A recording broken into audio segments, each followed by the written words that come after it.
Flemish composer portraits. Hendrik Tobi. Politics. These days, I hear a lot of gossip about our Rick.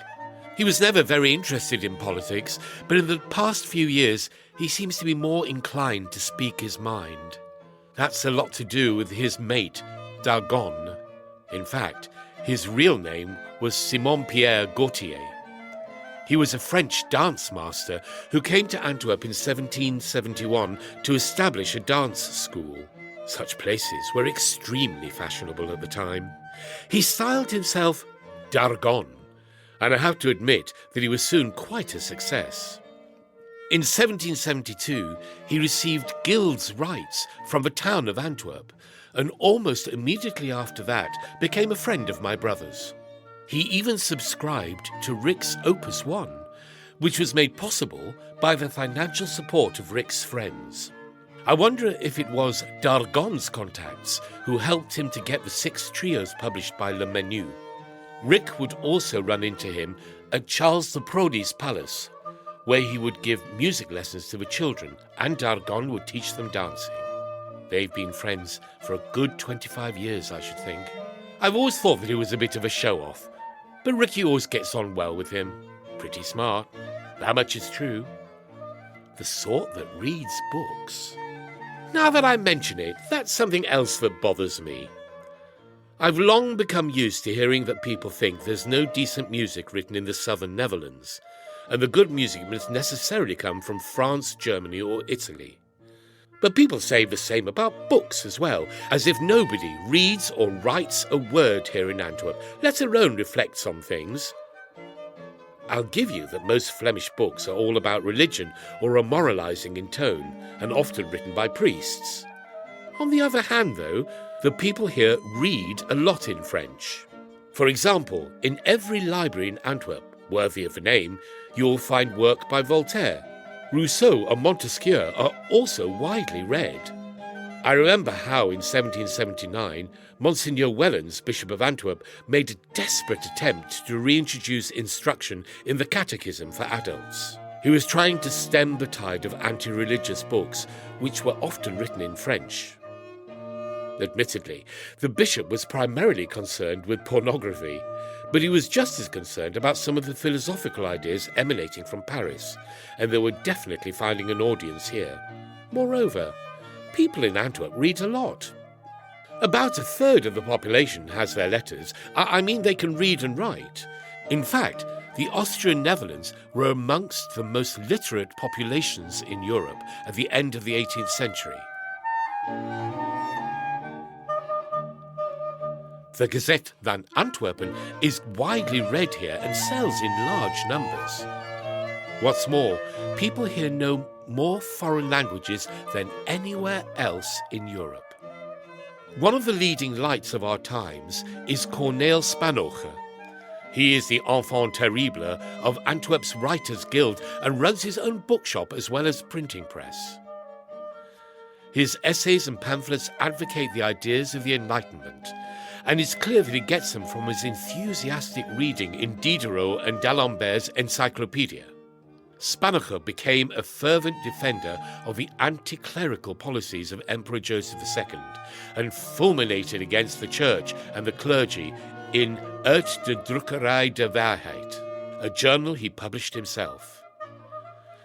He started printing his journal in 1789, but when the Brabant Revolution turned against the emperor, the windows of his shop were smashed, and his stock of books were thrown into the street and burnt by the patriots.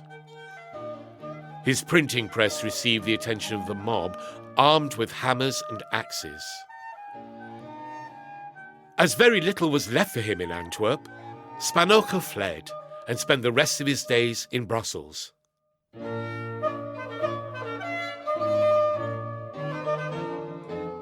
Spanocher was tight with Dargon and shared many of his radical views.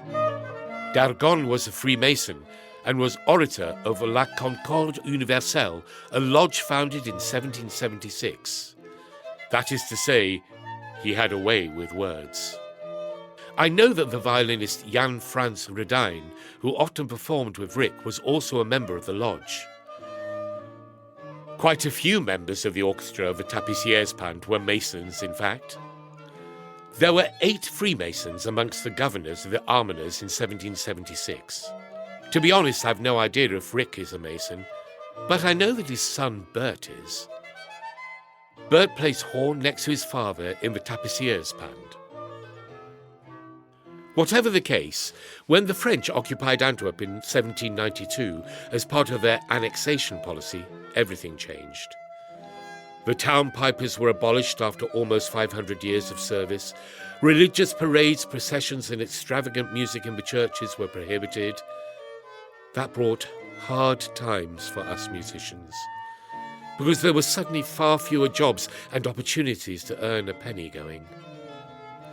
Even so, Ricky Tobi soon found a niche in the market.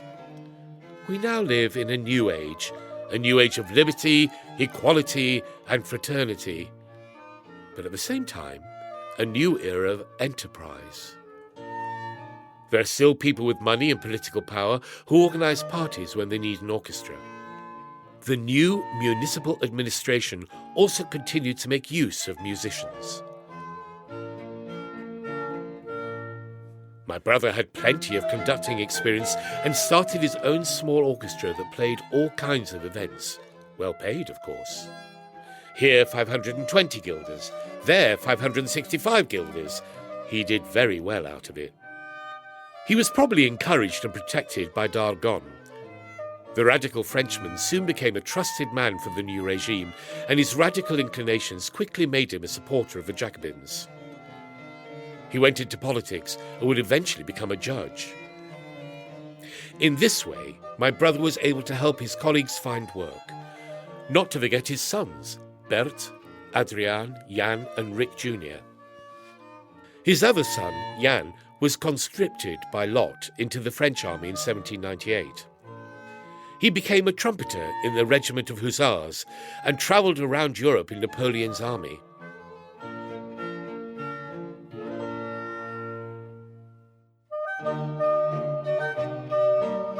When in 1803 Bonaparte visited Antwerp for the first time to inspect the old port, he was greeted by the town's officials, which included d'Argonne, to the tones of Antwerp's concert band. Rick and his son Adriaan were amongst the musicians.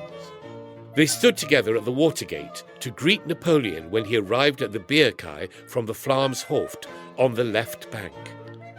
It must have been a memorable sight, for Napoleon's visit altered the course of Antwerp's history.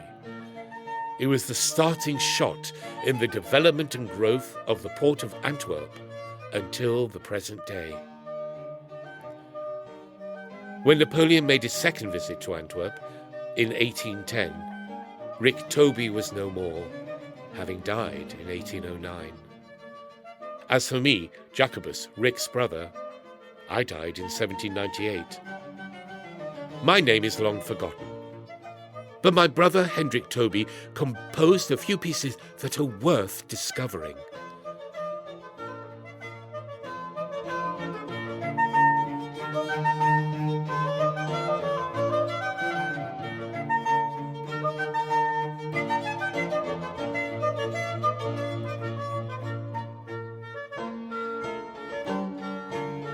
His music has been enjoying a revival in the past few years, but I can only say that they gave me and many of my fellow citizens of Antwerp a great deal of pleasure.